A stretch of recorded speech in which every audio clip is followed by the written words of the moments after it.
नमस्कार, आप देख रहे हैं चैनल मधुमेह सी। बीमारियों से मुक्ति के अभियान में एक कदम आगे, जहां पर हम नेचुरल डाइट को साइंटिफिक तरीके से मेडिसिन के रूप में यूज करके बीमारियों को ठीक करते हैं। अक्सर डायबिटीज के मरीजों का यह सवाल आते रहता है कि क्या नमकीन खाने से भी ब्लड में शुगर का लेवल बढ़ता है।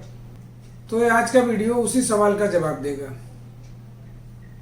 अभी तक तो आपको कुछ न कुछ यकीन होने लगा होगा कि ब्लड में जो शुगर का लेवल बढ़ता है ये हमारे कहीं न कहीं खाने पीने की चीज़ों से जुड़ा हुआ है, और खाने पीने की चीज़ों में भी कार्बोहाइड्रेट से एक्चुअली जुड़ा हुआ है। जो कुछ भी आप खा रहे हैं वो नमकीन है, खट्टा है या घी है या तेल है, वो किस तरह से आपको इफेक्ट करता है, जब तक आप उसके न्यूट्रिशनल कंपोनेंट को नहीं समझेंगे आपको इस बात की क्लैरिटी नहीं हो पाएगी कि वो आपके बॉडी में यानी आपके ब्लड में शुगर का लेवल को किस तरह से अफेक्ट करता है या करेगा या नहीं करेगा। तो उसी बात को समझने के लिए, उसी बात को समझाने के लिए हम आज आपको फूड का न्यूट्रिशनल एनालिसिस करके बताने की कोशिश करेंगे। जो भी हम रोज फूड ले रहे होते हैं उस फूड का 5% का हिस्सा, जिसे हम माइक्रो न्यूट्रिएंट बोलते हैं, जो विटामिन, मिनरल्स, एंटीऑक्सीडेंट, फाइटोन्यूट्रिएंट्स ये सब का होता है, उसके बाद में 95% जो उसका हिस्सा होता है जिसे हम मैक्रो न्यूट्रिएंट बोलते हैं। मैक्रो न्यूट्रिएंट यानी प्रोटीन, फैट, कार्बोहाइड्रेट और वाटर।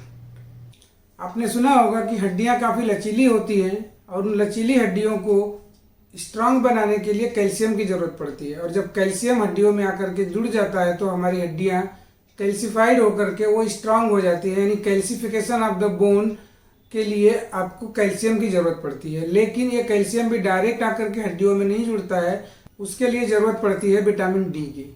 यानी विटामिन डी के बगैर कैल्शियम बोन में नहीं जाएगा और बोन का कैल्सिफिकेशन नहीं होगा। तो यानी विटामिन डी की ज़रूरत तो बहुत कम पड़ती है, लेकिन उसकी रिक्वायरमेंट है हमारे बॉडी में। तो वैसे ही हमारे खाने में जो कुछ भी हम रोज़ खा रहे होते हैं उसमें इस अलग अलग तरीके के जो अलग अलग पार्ट्स हैं माइक्रो न्यूट्रिएंट्स के, जिसमें विटामिन्स, फाइटोन्यूट्रिएंट्स, मिनरल्स, ये सबकी नीड होती है, सबकी ज़रूरत होती है, और वो बहुत थोड़े मात्रा में होती है, लेकिन रोज़ उसकी ज़रूरत पड़ती है। आपने सुना होगा कि विटामिन ए की कमी से रात को लोगों को नहीं दिखता है, मतलब नाइट ब्लाइंडनेस की बात आती है, या विटामिन सी की कमी से ब्लीडिंग गम्स की शिकायत देखने को मिलती है, और जब हम विटामिन सी की गोली ले लेते हैं तो ब्लीडिंग गम का प्रॉब्लम सॉल्व हो जाता है। तो मतलब विटामिन सी, आपने अभी लॉकडाउन में सुना होगा कि विटामिन सी आपको इम्यूनिटी पावर को बढ़ा रहा होता है। इम्यूनिटी पावर के लिए आपको विटामिन सी की नीड है। तो विटामिन सी एक्चुअल में हमें बहुत कम मात्रा में रिक्वायर्ड होती है। यानी इस तरह के जो माइक्रो न्यूट्रिएंट्स है इसकी हमें हमारे बॉडी में बहुत कम मात्रा में रिक्वायरमेंट होती है, उसकी ज़रूरत बहुत कम होती है, लेकिन वो रोज़ उसकी ज़रूरत पड़ती है। और जब उसकी सप्लाई रोज़ नहीं मिलेगी तो आपके बॉडी में वो अपना इफेक्ट दिखाएगा, कोई ना कोई अलग अलग पर्टिकुलर बीमारियों की तरफ आप जाएंगे। लेकिन क्या है, चूंकि जानकारी के अभाव में आपको भी पता नहीं चलता है कि एक्चुअल में हम क्या ले रहे हैं और क्या नहीं ले रहे हैं, जिससे हम एक आपको छोटे उदाहरण के माध्यम से बताने की कोशिश करेंगे कि आपके पास कोई एक गाड़ी है और उस गाड़ी में आप कोई भी फ्यूल डाल रहे होते हैं, पेट्रोल और डीजल, लेकिन उसके बावजूद भी आप देखेंगे कि उसमें इंजन ऑयल, गियर ऑयल, ये छोटे छोटे मात्रा में, थोड़ी थोड़ी मात्रा में उसकी भी ज़रूरत पड़ती है। अगर वो नहीं रहेगा और आप केवल डीजल और पेट्रोल से गाड़ी चलाने की कोशिश करेंगे तो वो कहीं ना कहीं आपके इंजन के पार्ट को कहीं ना कहीं डैमेज करेगा। ठीक उसी तरह से जो ये माइक्रो न्यूट्रिएंट्स हैं इनकी भी ज़रूरत हमारे लिए बहुत ट्रेस मात्रा में होती है, बहुत कम होती है, लेकिन उनकी नीड रोज होती है। बॉडी के अंदर जो कुछ भी केमिकल प्रोसेस हो रहे होते हैं, यानी बॉडी के अंदर जो कुछ भी बायोलॉजिकल एक्टिविटी हो रही होती है, उसमें ये माइक्रो न्यूट्रिएंट्स, ये विटामिन कैटलिस्ट का काम करते हैं। अगर ये कैटलिस्ट नहीं रहेंगे, जो भी बॉडी के अंदर केमिकल एक्टिविटी हो रही है वो कहीं ना कहीं इफेक्टिव होगी, और जब वो इफेक्टिव होगी और ये लंबे समय तक इफेक्ट, तो वहाँ पर आपको उससे रिलेटेड अलग अलग तरह की बीमारियां भी देखने को मिलेंगी। और जो ये माइक्रो न्यूट्रिएंट्स होते हैं इनका ब्लड शुगर लेवल पे कोई इम्पैक्ट नहीं होता है। ये ब्लड शुगर लेवल को ना ही बढ़ाते हैं और ना ही घटाते हैं। दूसरा, जो मैक्रो न्यूट्रिएंट्स हमारे फूड का 95% पार्ट होता है, जिसमें प्रोटीन, फैट, वाटर और कार्बोहाइड्रेट, उसमें भी आप देखेंगे कि आप जो कुछ भी फूड का इंटेक ले रहे होते हैं उसमें सबसे ज़्यादा पार्ट अगर देखने को मिलता है तो उसमें कार्बोहाइड्रेट का रहता है। फैट तो रहता ही नहीं है, यानी रहता भी है तो बहुत कम मात्रा में रहता है। प्रोटीन का भी पार्ट उसमें काफ़ी कम रहता है, और अधिक से अधिक वहाँ पर कार्बोहाइड्रेट देखने को मिलता है। क्योंकि आज के समय में फैट फोबिक माहौल जो बनाया गया है, जिस फैट फोबिक माहौल की वजह से आप फैट तो खाते ही नहीं हो और प्रोटीन का भी उसमें परसेंटेज काफ़ी कम रहता है, मतलब आपका जो कुछ भी फूड जा रहा है आपके बॉडी में, आप कोई भी इंग्रेडिएंट जो कुछ भी फूड का इंटेक ले रहे होंगे, उस फूड में आप अगर एक एक करके बारीकी से चेक करने की कोशिश करेंगे तो आपको वहाँ देखने को मिलेगा कि अधिक से अधिक उस फूड में कार्बोहाइड्रेट की मात्रा ज़्यादा है। और यही कार्बोहाइड्रेट डाइजेस्ट होने के बाद ब्लड में शुगर के लेवल को बढ़ाता है, और जब ब्लड में शुगर का लेवल ज़्यादा रहने लगता है तो उसको सेल्स तक डालने के लिए, सेल्स तक पहुंचाने के लिए इंसुलिन का प्रोडक्शन पैंक्रियाज को करना पड़ता है, यानी पैंक्रियाज को भी ओवरलोड काम करना पड़ता है। और इस तरह से बाद में हाइपर इंसुलिनीमिया की कंडीशन बनती है और फिर बाद में इंसुलिन रेजिस्टेंस हो जाता है, और ultimately obesity, diabesity, blood pressure, cholesterol, heart related disease, ये सभी बीमारियां बाद में देखने को मिलती है।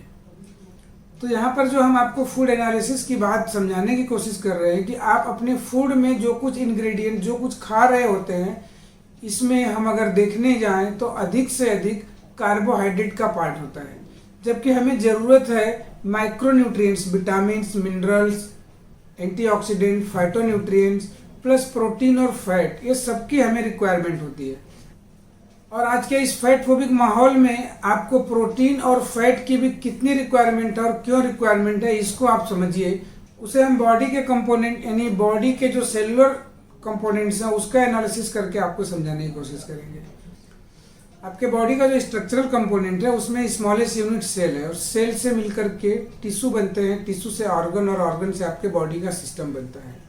अब ये सभी को अगर आप देखेंगे तो समझ में आएगा कि यहाँ पर कहीं भी ग्लूकोज का कोई रोल नहीं है, ग्लूकोज का कोई इंपॉर्टेंस नहीं है। ग्लूकोज आपके स्ट्रक्चरल कंपोनेंट में कोई रोल प्ले नहीं करता है। आपके स्ट्रक्चरल कंपोनेंट में अगर किसी का रोल प्ले होता है तो वहाँ पर प्रोटीन और फैट देखने को मिलता है, और उसी से हमें डराया जाता है कि फैट तो खाना ही नहीं है, प्रोटीन का इंटेक कम होता है। तो मतलब होता क्या है कि आपके बॉडी में अभी तक जो कुछ भी हो रहा है ये कार्बोहाइड्रेट से एडजस्ट किया जा रहा है, कार्बोहाइड्रेट के द्वारा उसको मैनेज किया जा रहा है। बॉडी का ऐसा सिस्टम है कि वो एनी हाउ मैनेज करने की कोशिश करती है, बट फिर भी कहीं ना कहीं हम किसी चीज़ का अभाव होता है, किसी कंपोनेंट्स का या तो डिफिशियंसी होती है या किसी की सफिशियंसी होती है, और वही बीमारियों का कारण बनती है। तो यहाँ पर ये बात भी आपको बड़े अच्छे से समझ में आ चुकी होगी कि अगर हमारे बॉडी का जो स्ट्रक्चरल कंपोनेंट है उसमें ग्लूकोज का कोई रोल ही नहीं है, कुछ इंपॉर्टेंस ही नहीं है, तो हम क्यों उसको अननेसेसरी इतना ज़्यादा लेते हैं। हम भी ये मानते हैं कि ग्लूकोज एनर्जी के लिए ज़रूरी है, लेकिन एनर्जी के लिए अगर ज़रूरी है तो वो कितना, और कितना को जानने के लिए हमने अलग वीडियो में भी उसको एक्सप्लेन किया हुआ है। अगर उस वीडियो को भी आप देखेंगे तो आपको इस बात की भी क्लियरिटी हो जाएगी कि actual at a particular time पे, at a particular given time हमारे बॉडी में कितना ग्लूकोज का लेवल होना चाहिए जिसकी की नीड है हमारे लिए। अननेसेसरी जो हम ग्लूकोज डंप करते जा रहे हैं वो कहीं ना कहीं हमारे बॉडी में हैवोक पैदा कर रहा है। उसी बात को हम समझाने की कोशिश बार बार करते रहते हैं।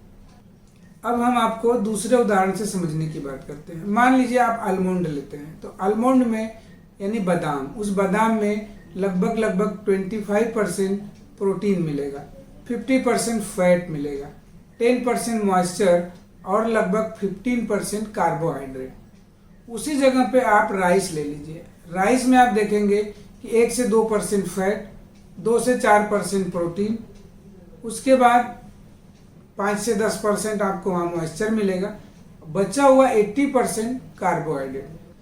मतलब राइस में 80% कार्बोहाइड्रेट है, और ये कार्बोहाइड्रेट ग्लूकोज में कन्वर्ट हो जाएगा। और ठीक उसी जगह आप देख रहे हैं कि आलमंड में यानी बादाम में केवल 15% कार्बोहाइड्रेट है। तो मतलब आपके पास जब नॉलेज हो जाएगा और आप अपने तरीके से उस फूड का सिलेक्शन करेंगे कि किस फूड में कार्बोहाइड्रेट की मात्रा कम है, उस फूड का जब इंटेक आप करना चालू करेंगे तो आपके ब्लड में ग्लूकोज का लेवल कम रहने लगेगा, ग्लूकोज ज़्यादा बढ़ेगा नहीं। और जब आपके पास नॉलेज होगा ना, तो आप वहीं पर आप अपनी समझदारी को भी यूज करने लगेंगे। समझदारी के साथ साथ में आप जवाबदारी भी निर्धारित करने लगेंगे। जवाबदारी इस बात की कि किस फूड में कार्बोहाइड्रेट का परसेंटेज ज़्यादा है उसको अवॉइड करना, और किस में कार्बोहाइड्रेट का परसेंटेज कम है उसको चूज करना। आप देखते होंगे कभी कभी आपको ब्राउन राइस खाने की सलाह दी जाती है, लेकिन वो ब्राउन राइस और वाइट राइस मेरे समझ से, हमारे नज़रिए से कोई ज़्यादा चेंजेस उसमें नहीं है, ज़्यादा कोई डिफरेंस नहीं है। सबके अंदर कार्बोहाइड्रेट का परसेंटेज मैक्स टू मैक्स है। तो यहाँ पर हम चलते हैं एक्चुअल क्वेश्चन पे कि क्या रियल में हमें नमकीन खाना चाहिए या नहीं खाना चाहिए। तो वहाँ पर भी आपको देखने की ज़रूरत पड़ेगी कि वो नमकीन हो या नमकीन बिस्किट हो, उसका इंग्रेडिएंट क्या है। वो कार्ब रिच फूड से बना हुआ है, उसका जो इंग्रेडिएंट्स है उसमें कार्बोहाइड्रेट की मात्रा अगर ज़्यादा है तो भले ही उसमें सॉल्ट मिला करके टेस्ट बदल दिया जाए, उसको नमकीन स्वाद कर दिया जाए, लेकिन कार्बोहाइड्रेट तो उसमें ज़्यादा रहेगा और वो ब्लड में जाकर के अपना इम्पैक्ट तो दिखाने वाला है, ब्लड शुगर लेवल को बढ़ाने वाला है। तो अक्सर वे लोग जो नमकीन समझ करके, मीठा कम समझ करके उसको खाया करते हैं, इसमें कोई बुद्धिमानी नहीं है, क्योंकि उसके अंदर कार्बोहाइड्रेट का परसेंटेज उतना ही है, केवल टेस्ट बदल गया है, उसमें ग्लूकोज की मात्रा नहीं कम हुई है और वही ग्लूकोज जा करके ब्लड में शुगर के लेवल को बढ़ाएगा। तो इस तरह से आपको नमकीन अगर खानी भी है तो कौन सी नमकीन खानी है, जिसका कार्बोहाइड्रेट का परसेंटेज कम हो, जिसका न्यूट्रिशनल कंपोनेंट आप चेक करेंगे कि जिसमें प्रोटीन का पार्ट ज़्यादा हो। अदरवाइज ऐसे नमकीन से भी आपको दूर रहना चाहिए, यानी उसे अवॉइड करना चाहिए। तो यहाँ पर हम आपको वीडियो के माध्यम से केवल ये बताना चाहते हैं कि जब आप हर एक बातों को बारीकी से साइंस के नज़रिए से देखने और सीखने की कोशिश करेंगे तो आपका नॉलेज भी ज़्यादा होगा और आपको उस चीज़ को, यानी उस सिस्टम को, उस कॉन्सेप्ट को फॉलो करने में भी आसानी होगी। आपका डर निकल जाएगा। आप जिस भी फोबिक माहौल में चल रहे होते हैं, फैट फोबिक माहौल, या हम ज़्यादा प्रोटीन खाएंगे तो भी प्रॉब्लम हो जाएगा, कभी कभी ऐसी भी बातें लोग बोलते रहते हैं, तो ये सब आपके दिमाग से निकल जाएगा, आपका डर निकल जाएगा और आप खाने की इस सिस्टम की नई जो पद्धति है ना, इसको अच्छे से सीख लेंगे तो आप डायबिटीज़ ही नहीं और भी दूसरे होने वाले कॉम्प्लिकेशन से भी आप फ्यूचर में बचेंगे।